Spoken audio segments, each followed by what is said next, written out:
What is up, guys? Welcome back to Futbol Asada. I'm your host, Andre, and it's the top 5 moments of the weekend. So let's get straight into it. At number 5, we had a Clásico, Barca versus Real Madrid, held in Toluca, a Legends match. For those of you guys that tuned in, let me know in the comments if you guys enjoyed the match. The game ended 2-2. We got to see Marcelo back at Madrid. We got to see Casillas. We got to see Puyol for Barca, Rafa Marquez. It was a pretty entertaining game.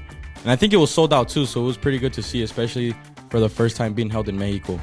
At the number 4 spot, we have arguably the best game of the weekend, an 8-goal thriller between Necaxa and Pachuca. I mean, this game had absolutely everything. It had bangers, it had a comeback, it had a player scoring hat tricks. We had a 19-year-old Elias Montiel scoring an absolute banger. Rondon scored 3, Montiel, Gonzalez, and then Necaxa were up 3-2.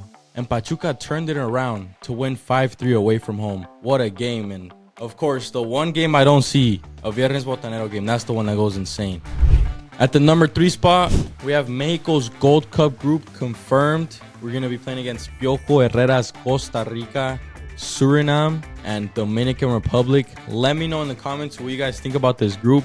I personally believe Mexico has more than enough. Not even that. They should go 9 for 9, win every single game. But let me know in the comments which game you believe will be the toughest out of those 3. At the number 2 spot, we have a pretty huge moment, a historic moment of the weekend. And it's Johan Vazquez becoming the Mexican with the most Serie A appearances in history, surpassing Chucky Lozano, who had 120 appearances for Napoli. Johan Vazquez now has 121 between Cremonense and Genoa. Pretty huge milestone. And I personally believe, like I keep saying, it's his last season there, so it's either he leaves Serie A and keeps that record, or he goes to a better Serie A team and just continues adding on to it. At the number 1 spot, a huge game, an entertaining game, a Clásico Regio. In my opinion, they have cleared the Clásico Nacional in the past 4 years because these games always get down. Monterrey were up 1-0 before the 90th minute. A Sergio Ramos penalty. In the same moment, Nahuel Guzman was doing his theatrics, not looking at Sergio Ramos before he would take it. And when I thought it was all done, Monterrey were going to get an away win in a Clásico Regio. Tigres scored 2 goals in less than 5 minutes after the 90th minute. Sebastián Córdoba and Ibáñez with the dagger. What a game. That game had absolutely everything. It had the comeback, it had that Nahuel Guzman moment. It had the fans going insane, the players, the staff going up against each other. Even the post-match moments when the ref blew the whistle, how all the Monterrey players were shouting at the fans. I mean, I think this is why the Clásico Regio is just way better than Clásico Nacional now.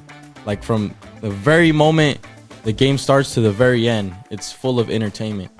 Those were the top 5 moments of the weekend, guys. Make sure to subscribe for the best Mexican football content.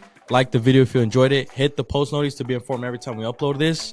And I believe there's only 2 Liga MX games left in the regular season, so this series is coming to an end for the season. So make sure to not miss out on the last 2.